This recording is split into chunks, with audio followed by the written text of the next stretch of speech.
Mondays. Hey everybody, I'm Kim and I'm excited today to have another episode of Mom Mondays. I'm joined from fellow TESS Research Foundation member, Amber. Hey Amber, how are you today? Hey, good, Kim. How are you? I'm doing great.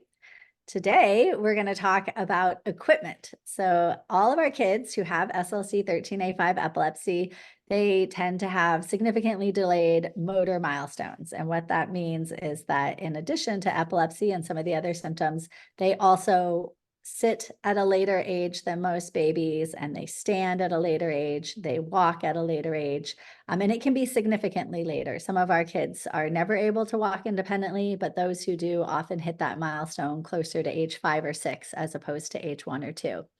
And so we know that they want to still explore the environment around them and they want to have their independence. And one of the things that helps our kids do that is equipment. So I know you're going to start us off by sharing some of the equipment that your son, Rowan, who's 2, uses or has used over the last couple of years. And then next week, I'll give an update on what my kids who are a little bit older have used or continue to use today to help them access the world. I think with that, I'll hand it over to you and you can start sharing your experience. Thank you. Yeah, so we use a hybrid of stuff we can find online and also, the durable medical equipment that you would get from, through, a manufacturer and like your insurance would cover and stuff like that. So I don't have it all here with me today, so you're going to have to just look at some very cute photos of Rowan in all of his little equipment pieces. So we'll start off by He's so cute. yeah, thank you. We'll start off by this little seat here. So this multicolored seat we just borrowed from one of his physiotherapist, occupational therapist clinics. And this was really helpful for a long time. It's just made out of really thick foam, but it has a red wedge in the middle of his legs that really helped keep him upright and keep him stable. So we could actually set him down on the floor and he could play and we could walk away. But this little Houdini has, now figured out how to whip himself out of it as he gets stronger and stronger and more aware. So we're not using this seat anymore, but it was really beneficial for a long time. And it did really help him with learning how to sit more. Now, he still doesn't sit independently, but it has really helped improve that skill. And then we have another little seat here, which is kind of hard to see, but called the Up seat. We just got it online. It's a little gray seat. It has a buckle, and you could also strap it to a kitchen chair or any stable kind of chair like a kitchen chair, and it has a little tray here. So again, he can sit down and it really helps him work on his upper body strength, which he struggles with sometimes. He's a little bit weaker in the upper body. So we love this as well. He does tend to propel himself backward a lot. One of his favorite moves is just throwing himself back.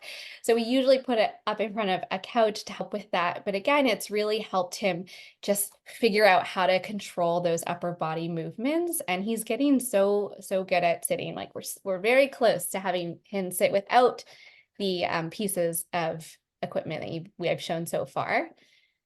And then we also have this fun little camp chair. Again, it's just a camp chair you would buy online for any child, but it does have that 5-point harness. And then it also comes with a sunshade, which is great. So we can take it to the park, have him outside with it.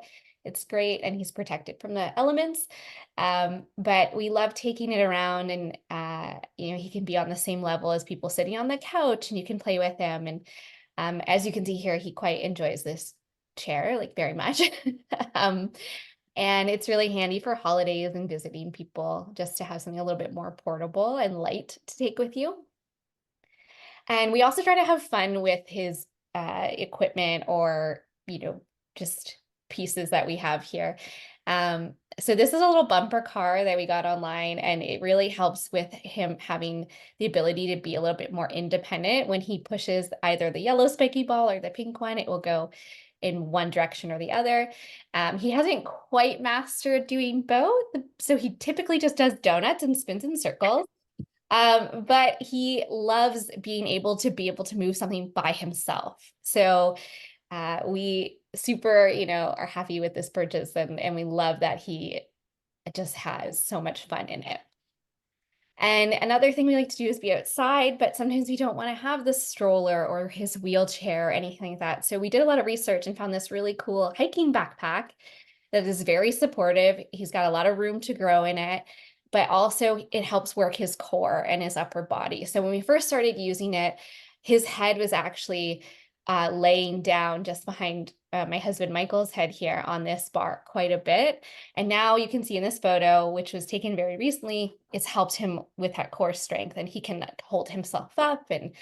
Uh, and obviously it's not the only thing that's helped him, but he's come a long way, and he really enjoys being taller than his dad and having a different viewpoint when we're out for walks. And this has been wonderful for us.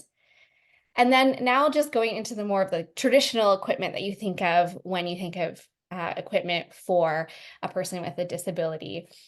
So this is a stander. So this helps with Rowan's hip development, making sure those joints are developing appropriately, and also helping just that overall strengthening of his muscles, especially the upper body. He has less support in the upper body here.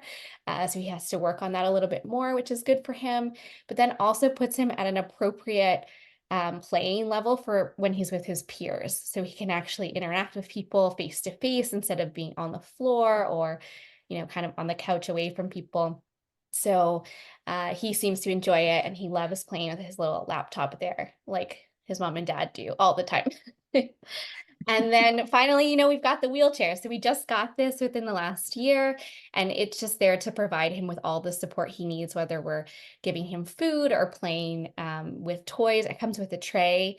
And then also we've noticed if we do take the wheelchair on a walk, he's way more engaged with the world around him because he has that support. In the stroller, he's kind of like slumped and not that interested, but in the wheelchair, he's looking around, he's putting his body forward and just really engaging with his surroundings. So it's really helped with that element, and also it's really helped him from a feeding standpoint because he can be properly positioned when he's eating.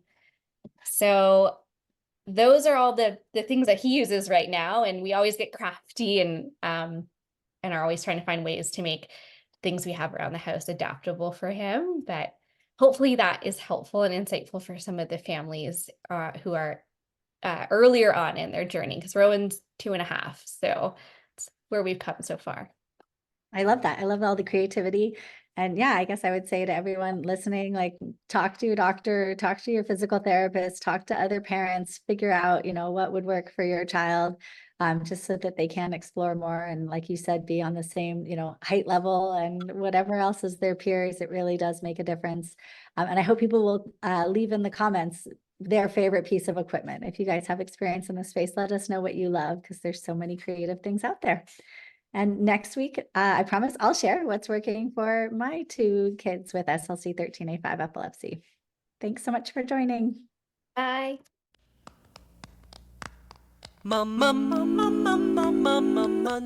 Monday.